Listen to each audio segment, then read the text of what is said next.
So, so in the new one, this video, I'm going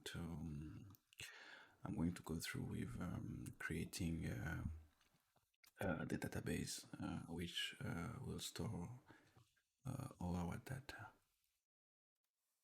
Yeah. So let's start. Let's first start opening the file. And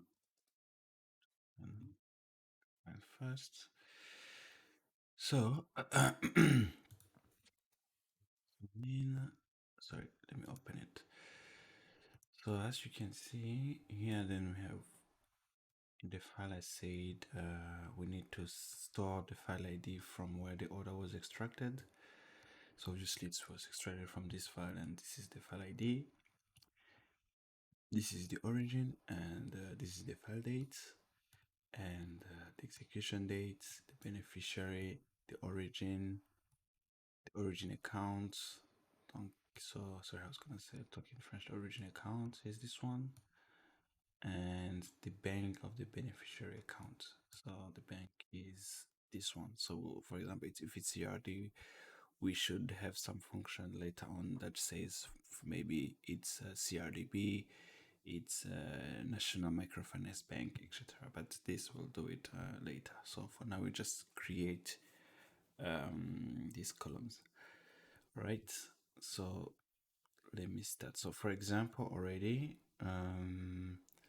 I can see that we have two origin, the origin of the file and the origin of where the order was executed from. Usually it's a bad design on my part. I should have not, because it's too ambiguous. It's a bit ambiguous, as you can see. So I'll have to name them differently. Okay. So I'll first go to my tool I used for database. You can use pgadmin since you have one, and I have the grip. All right.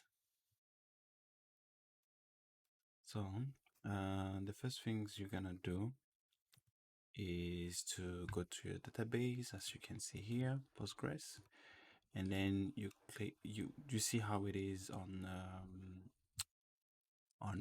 pgadmin. You create something called a schema. So my data group allows me to do so, but I will do it with you. So we will check online how to do it, how to create schema. You write like this in Postgres, like this. So you like create schema. But usually when you go to you through pgadmin, you can find a way to do it. You can just write how to create schema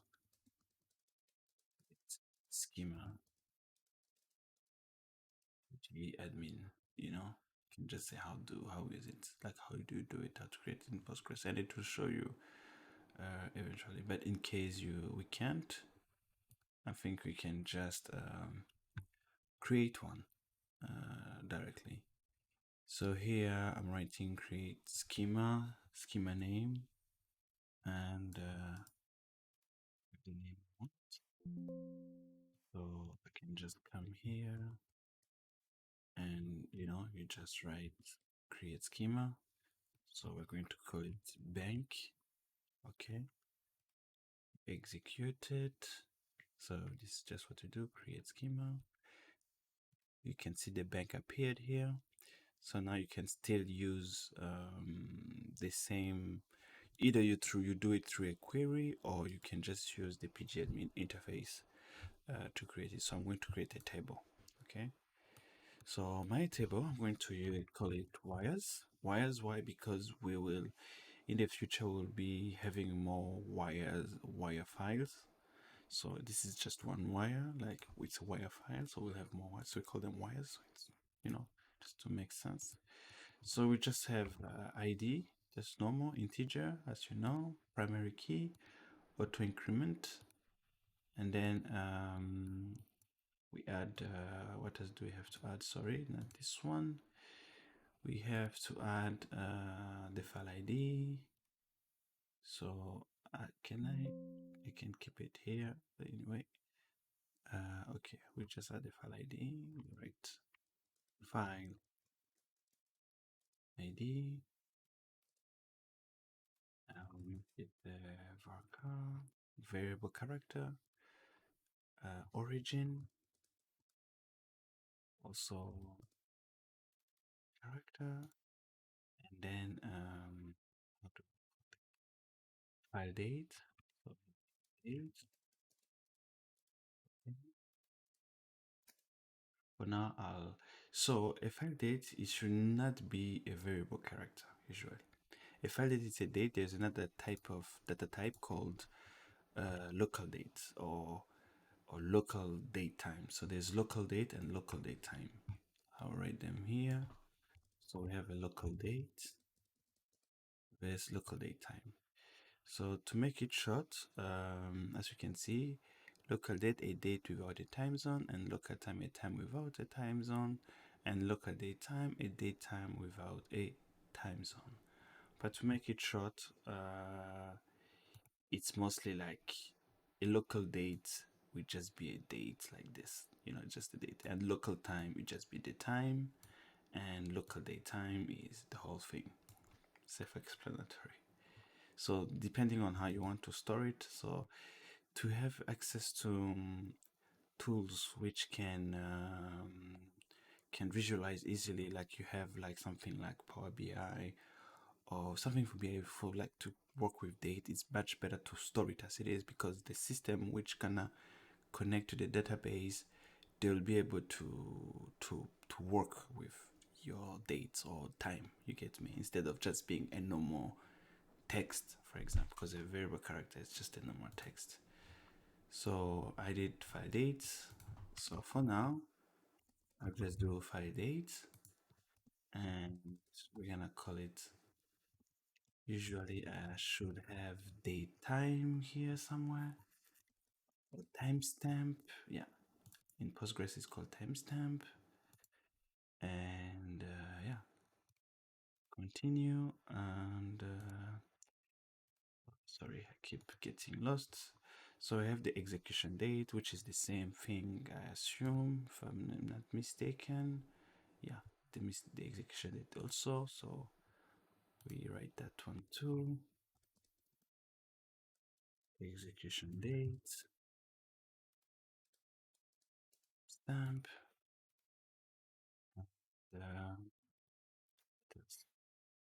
Uh, we also have the beneficiary account. All right, so now we're at the beneficiary account.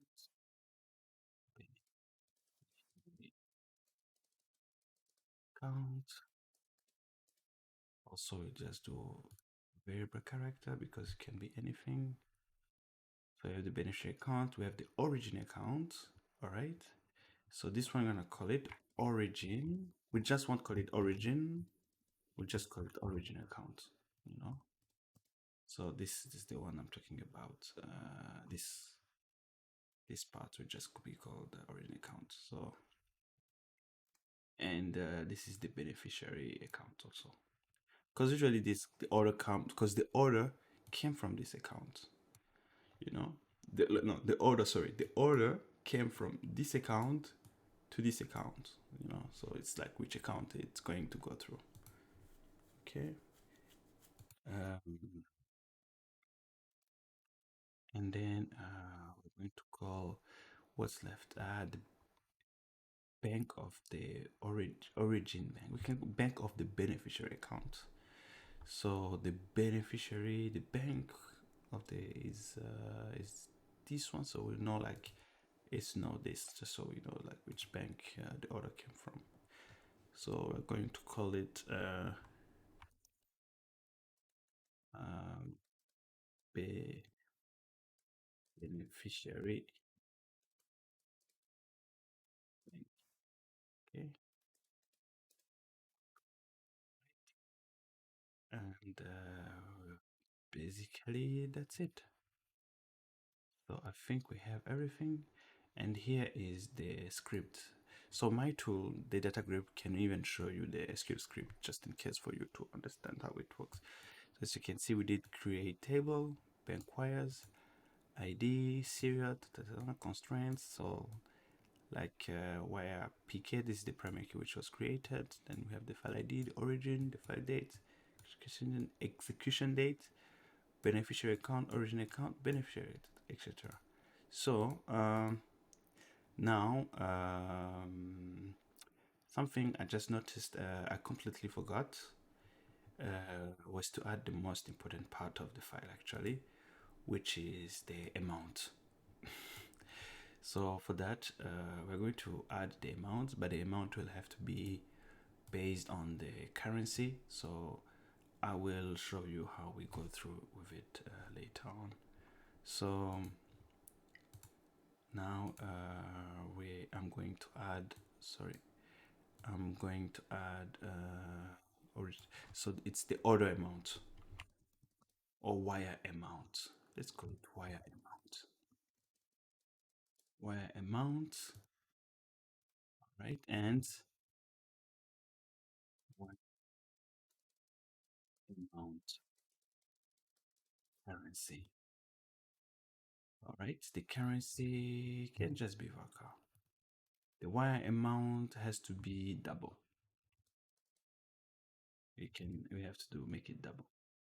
Double will mean if I just say it in very simple terms, it can have decimals. It cannot be an integer because sometimes you might work with currencies where they can be decimals. All right, so we just do this, okay, and execute. Okay, one thing I want to add is you can see here I said not null. So sometimes you can put something called constraints. Like for example, we can say this value should always be, there should always be this value. For example, you can never make you can never insert a record of a wire without an amount. It doesn't make sense. But I'm not gonna go through these constraints. We can maybe find another project in the future where we can actually explore such thing, and then we can just put it into practice. So I think I have everything. Wire amount, wire amount currency, origin account, beneficiary account, execution date, and such. All right. So I'm going to execute. Double doesn't exist. Why it doesn't exist? Maybe because I wrote something. Okay, it's called double precision. No, we can just call it decimal. I think we can just write decimal. We'll be okay. So yeah, here is our first table. Okay, so I think it was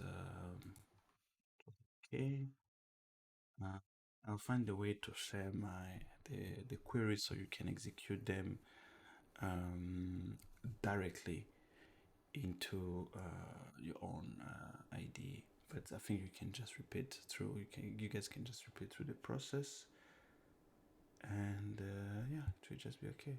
So in the next video, so we're gonna do is, because the first one we actually parsed the file.